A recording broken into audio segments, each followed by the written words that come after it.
What's up, guys? It's Lady Thunder, and I'm back with another video. I don't know, you guys. I have not been recording. It's like, I don't know what it is. I feel like I know I say this all the time. I just don't have enough going on. Like, I always want to post, but I'm like, what should I post? And I'm trying to find my niche. And anyways, you guys, I have some pasta, some tri-tip pasta, tri-tip Alfredo pasta. And then I have a salad over here. I had a water bottle, but I don't know what I did with it. So it's all good. We're not even going to trip. Today, I am doing a story telling you guys about me being a prison wife. I hope you guys enjoy this video. Make sure you like, make sure you comment, make sure you subscribe if you enjoy the video. I appreciate you guys having dinner with me. So anyways, I'm not gonna hold y'all long. Let me go ahead and just jump right into this food though real quick, and then we'll get into my story time. So it's like onion, cheese, tortilla strips. I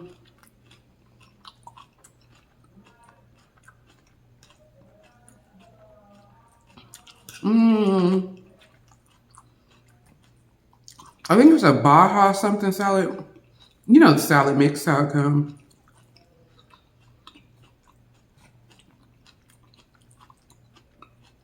I added onion. And then I made this pasta, which was so good. I tasted it earlier and the kids loved it.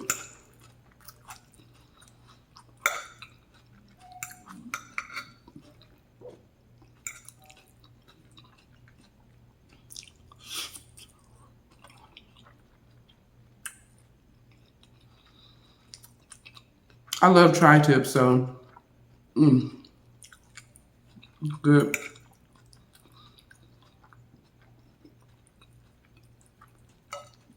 It's good and moist. That's what he said. No, I'm just kidding.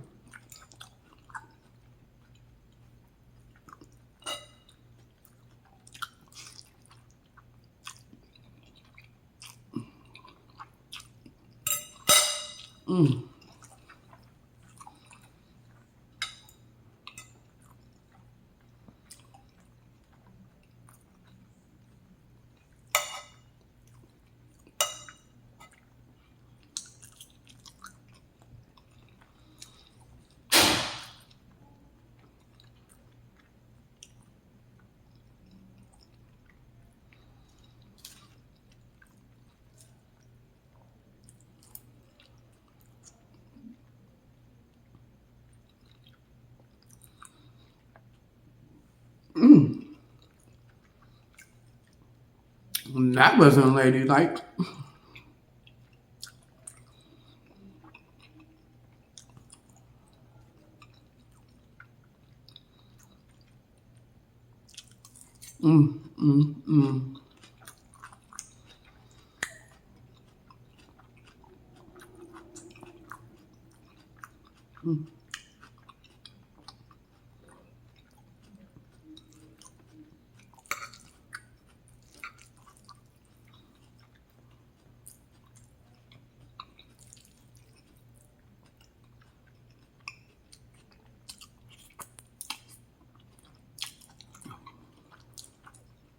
Okay.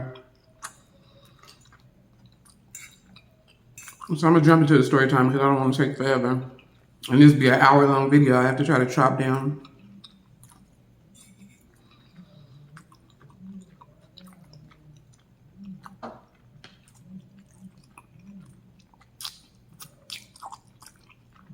I wish there was mushrooms in here.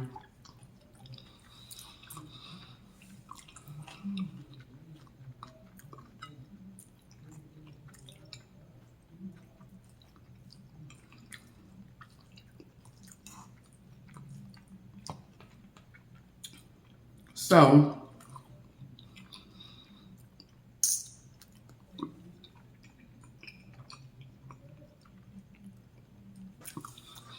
the reason I wanted to do this video is because, for one, I know the pain and the hurt that comes with having a spouse that's incarcerated.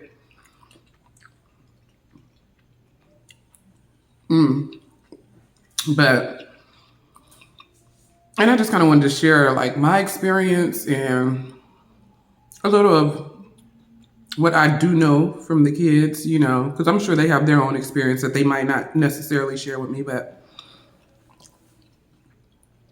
I met my husband in 2010, late 2010. And when I met him, I had 2 kids already, and my kids were very young. I'm so sorry, I had 3 kids already, and my kids were very young. And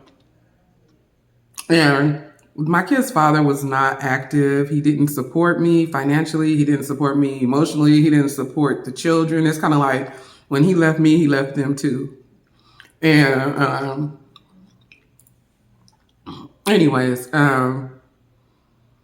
yeah, so I was just kind of struggling in a dead end situation, whatever. Anyway, I met my husband, and of course, he provided financial help. He supported me with my children. He was just a big help all around. And I depended on him for a lot. And so, my youngest boy was in diapers when we got together. So that's how, you know what I mean? Anyway, so he was very close with my youngest son. Like, I mean, he has his name tattooed on him along with my daughter. Like, that's his son. You can't tell him no different. But anyway, so we were together, I want to say about 8 years. Of course, we had some off times and whatever, things that got a little crazy or whatever. And this is not what the story time is about. Anyways, toward the end of our relationship, I had, we just were going downhill bad. He started dipping into drugs, and we just were having financial problems. It was just a lot of problems. But we remained friends. And so we separated, I want to say 2018. And when we separated, he immediately got with another woman. Like, I mean, it wasn't even, when I tell you, it didn't even seem like it was 30 days. Not here nor there. I mean, of course, you know, you're a woman. It still kind of feels some way, but I wasn't tripping. Like, I was over him and done, and he was over me and done. But we remained friends, like I said, so I could always call him and depend on him. Like, even when he wasn't in the home, he was out of the city. If I needed something, he was going to always, you know, he's right there. I remember I had to move. Actually, this was right before he went to prison. I had to move, and I didn't have no help. And so I called him. He came down to Southern California. He stayed out here a few days. He moved everything out my house. He had the refrigerator on his back. He had couches on his back. And, you know, that's why I always respected him. And I had so much love. And I always did depend on him for things because, I mean, he would just get things done. So anyways, moving forward, when he had got with this woman up in Northern California, I had met her once, and it was something about her I didn't like. Like, she was just a little, like real street, real hood or whatever. And no judgment. I mean, it is what it is. I got some street and hood in me too, but just the way she kind of carried herself, I just thought she was bad news for him because he was already, I don't know. I just felt like he just needed a different kind of woman, but that's not my business. That's just, you know, my assessment, what I've seen, and, you know, it is what it is. So the lady had her kids. They was out there smoking weed and drinking and gambling. Like, it just was like a lot going on. And I was like, people was coming in and out of his house. And I was like, what you got going on out here? And he was just like living like a real fast life. And, you know, I was kind of concerned for him, but whatever. In 2018, I mean, we weren't even separated for, I want to say like 6 months, or it might have been something like that, 6 months to a year, something like that. I get a call from his brother that he is in jail, that he shot somebody. And yeah. And so I was just like, what the heck? And so, of course, I was devastated because at this time, now, mind you, we've never gotten a divorce. We're still married to this day. But it was kind of devastating because that is the only person that my kids actually had that was present, and that also provided help, you know, and that would assist me. And so anyways, I mean, outside of also just him being in trouble. Not, look, I'm making it all about me. What about what I need? Nah. So when he ends up going to prison, he ends up getting sentenced. He gets sentenced to 20 years. He ends up going to prison. And what had happened, I guess, was it was a situation, an altercation happened with some of her people, and her family and sons jumped on him. And so I guess, whatever. He did what he had to do and nobody passed away or anything, but he did shoot somebody. So, yeah, so he got 20 years in prison. Now, my daughter is 10 years old. My daughter was 6 years old when this happened. And her dad was very close, very, very close. And of course, like I told you, he was close to all my children. But it was just heartbreaking because my daughter would just cry all the time. And, well, why? And, well, when is he coming home and how long? And she still kind of doesn't understand, like, he's going to be in there for a while. But I remember shortly after he went in, the father-daughter dance came up. And I told my daughter, I was like, oh, well, your uncle can take you. And she just boo-hooed and cried. She's like, but it's not my dad. It's not my dad. And my heart just broke for her. And so I remember, like, just being kind of pissed off at him. Like, how could you make this decision? Like, you knew, like, you were all we had, kind of thing or whatever. And then just looking at the heartbreak in my daughter's eyes, and I couldn't tell her nothing. And then it's like, even when she wants to call, oh, I want to call and talk to him. Well, that's not how it works. We have to wait for a phone call, And so it was just becoming overwhelming and frustrating. And I was just getting so annoyed that honestly, I would stop answering his phone calls. And I know that that's a selfish thing to do, but it was just like, I guess another thing that would make me mad about those conversations were, oh yeah, you're still my wife. You was with a whole nother woman when you went to prison. You know what I mean? Even though it was a short relationship, you still were in a whole nother relationship. So don't try to ask for this supportive wife when, you know what I'm saying? Anyways, so yeah, I just kind of wanted to touch on, heck, I done forgot about my food. Just kind of touch on our experiences. And, one thing that really hurts me, and it sounds silly, and I don't know if anybody else experiences this when they have fathers that are not present in their kids' lives. But like, let's say we go to the store. I don't know why. If I see a man with his kids, I automatically kind of look at my kids just to kind of see like their expression. And I notice like they usually linger and stare, kind of watch how they're interacting. And that breaks my heart because I feel like in some way in my heart of hearts, I feel like they're wishing like, oh, I wish I had that. And then even when my daughter would tell me, what do I tell my friends when they ask where my dad is? So,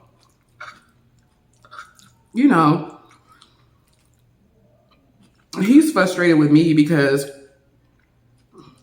like I said, I'll go months without talking to him or answering the phone. It's kind of like, especially if my daughter is busy doing something and I'm sure not in the mood to really sit there and kind of talk. And I know they get lonely in there, but it's like, it's hard out here too. You know what I mean? We're dealing with a reality too. We're doing time too. If you think I'm wrong, tell me. But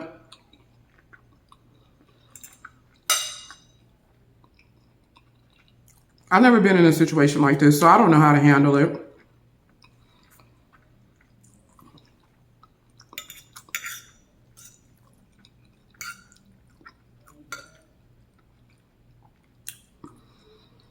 He's mentioned conjugal visits before because me and the kids could go stay for a weekend. And I'm like, I don't want to take the kids up there. And I have a mixed opinion about that, honestly. Because in some ways, it's not about me. It's making sure that my baby is able to have a relationship and still, not miss time and stuff. But other parts of me are like, why the hell do I want to take my baby to a prison?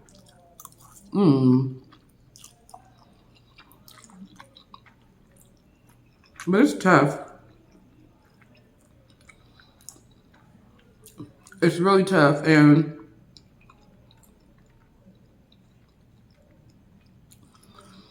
in a way, I feel like I'm back in the same situation, you know, when I had my boys, and just kind of left to hang, like to figure it out. And it was even worse then because I was young, you know, like I'm still learning how to be a woman, and now I got to be a mom too. Like, no, at least help me figure this shit out, you know. And so, you know, you get with somebody. I married him. It wasn't the best situation, but we made it work. Like I told you, we were friends. Like when I met his girlfriend, I was actually in Sacramento because he lived up north in Sacramento. I was actually in Sacramento. I stayed at his house. I was visiting family, but I didn't want to stay at my family's house, and so I just stayed with him. He gave us the living room, and the bedroom, and him and his girlfriend slept in the living room. And so that's what I'm telling you. Like we had a very good relationship, you know, very supportive of each other, regardless of us being together or not.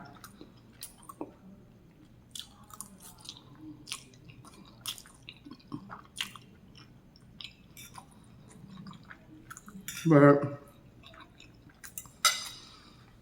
I guess that's also what makes me feel like a bad person for not being more supportive in his situation, you know.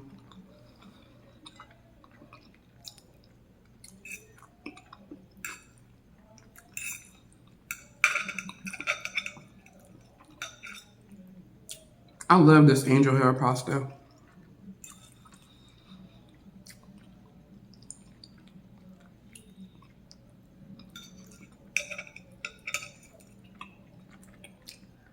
I'm dropping stuff. I don't know if y'all can see it or not, but it's just so moist and so juicy.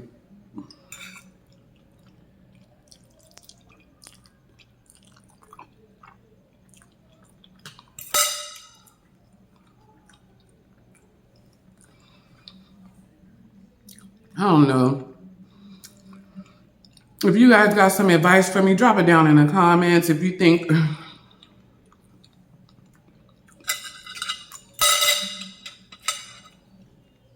or even a personal experience, if you've been through something similar, how'd you handle it? Because I'm not saying what I'm doing is right or wrong. I'm just telling you that's how I'm operating right now.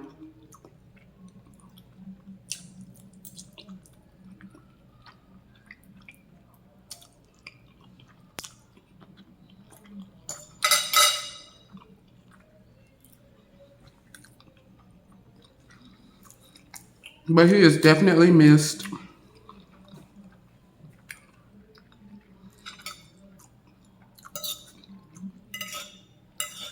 He's going to school in there. He's working, trying to get his time chopped down.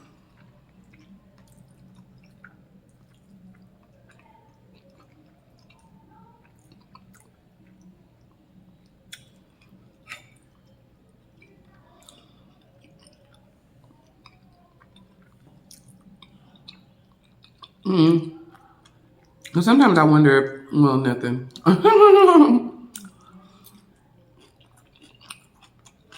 wonder how it's going to be when he gets out. But so much time will be passed by then. Anyway.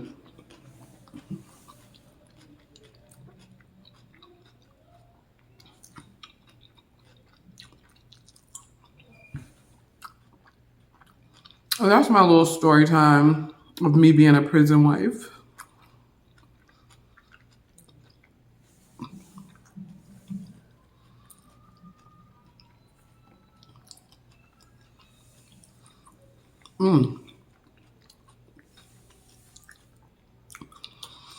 I hope you guys enjoyed the video. Make sure you leave me a comment. Let me know. Let me know any advice. Maybe somebody's been through it. And hey, this worked for you. Share your story also, or your experience. Or if you just have some advice for me, I'd love to hear it. I thank you guys so much. It's Lady Thunder. Make sure you like, comment, subscribe, and I'll catch you on the next video.